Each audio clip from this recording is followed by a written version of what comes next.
Controversial video coming up. Disc brakes. It's 2021.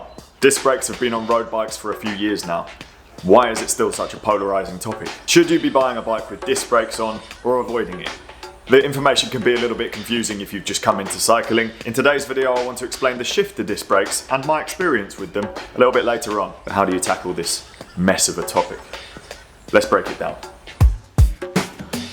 First up, let's quickly go through the basics. The most common types of brakes that you're going to find on road bikes are disc brakes and rim brakes. Rim brakes are usually cable operated and they are a horseshoe shaped caliper with pads in. For these pads to work, you need a wheel with a braking surface on it. When you pull your brake lever, these pads rub against the braking surface, cause friction and make you slow down. Disc brakes on the lower end are usually cable operated and the higher end ones are hydraulics. In this video, we're going to be mainly focusing on hydraulic setups because that's what you see on most road bikes, but I am going to touch on cable discs later on in the video because it's worth chatting about briefly. Disc brakes have a much smaller caliper and it's usually attached to your fork and your rear chainstay. The pads are hidden inside and when you squeeze your brake lever, they rub against a disc, which is an extra part that's attached to the inside of your wheel. Now, pros and cons of each of these. They look nice. Okay, this is subjective, but people like tradition and don't really like change sometimes. They are lightweight compared to their disc brake counterparts. They are easy to maintain. You can see them in front of you, so you can keep tabs on how worn your pads are. If you do need to change them, it is one tiny little screw, which you can undo with an Allen key, and then you slide the pads out, slide new ones in. You might have to fiddle with a barrel adjuster to adjust cable tension, and then you can generally align them by hand, by just pulling the caliper side to side. It's nice and fast changing a wheel. You can use the caliper and the dropouts in the fork to align it as you put the wheel in. So bike racers quite like them for this reason.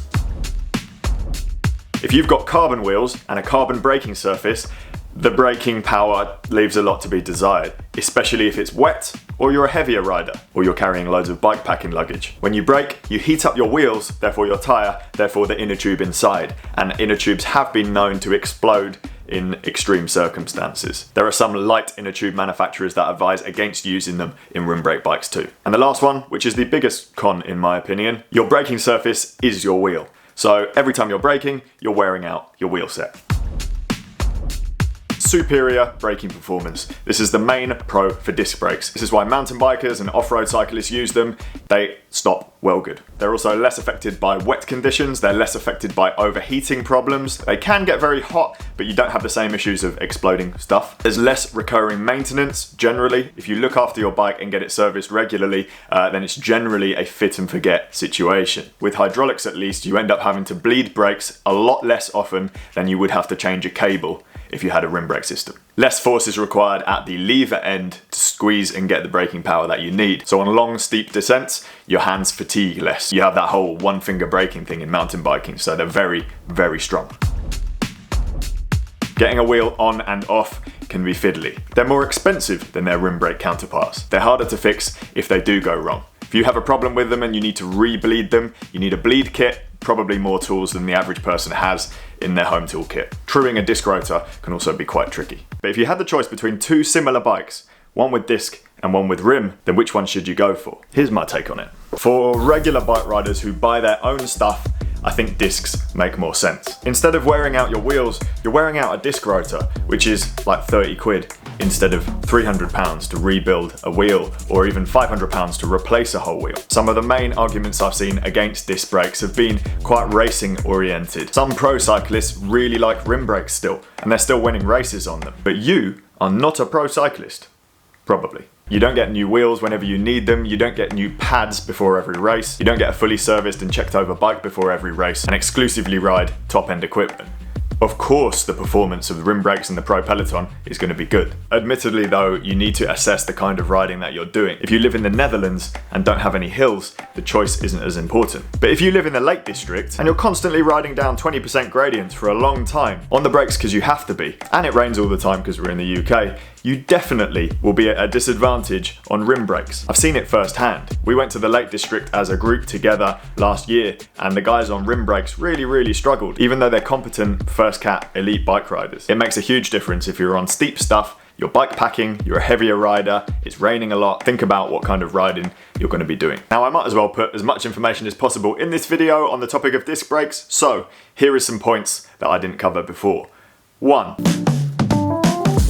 cable operated discs are crap. I've never had a good experience with them. Everybody I've spoken to and has used them has also had a terrible experience. The force that you need to apply to the levers is just so much. It's basically like using a cable rim brake but on a tiny wheel, so the force just isn't enough. They feel spongy, the modulation is terrible, and the cables stretch really fast and the maintenance is just as bad as a rim brake. Not all is lost though. If you've got a cable disc brake bike, you can actually buy a thing made by TRP, which is a caliper that has a small reservoir of hydraulic fluid in it and drastically improves how your brakes perform. It's a great halfway point and definitely cheaper than having to replace your levers and hoses and everything as well. If I can find it, I will link it down below.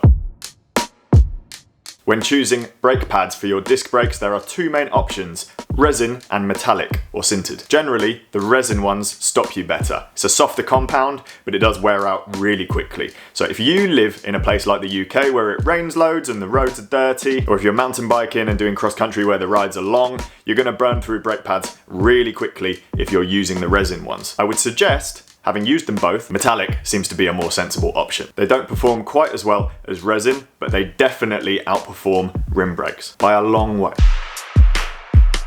Bit of a can of worms here, won't be appropriate for everybody, but if performance is the thing that you're focused on, then there has been some argument over how aerodynamic disc brakes are compared to their rim brake counterparts. For this segment, I got in touch with my friends and aerodynamic experts at AeroCoach, and this is what they had to say.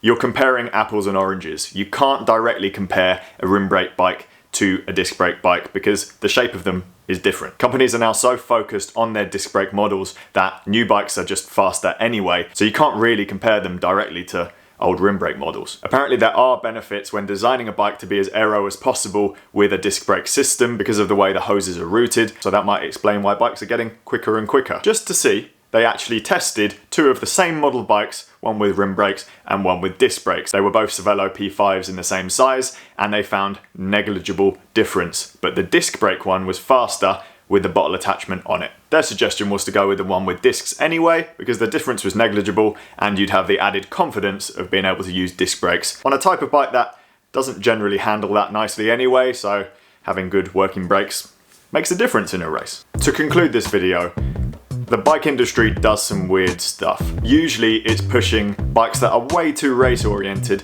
for the average customer. But in the case of disc brakes, I think it might be backwards, and I think they honestly may benefit consumers more than pro racers, unless you really like changing your wheel fast. That marks the end of today's video. If you enjoyed it, please leave a thumbs up and a comment down below and subscribe to this channel for more. I'd be interested to hear your thoughts and experiences with disc brakes in the comment section down below.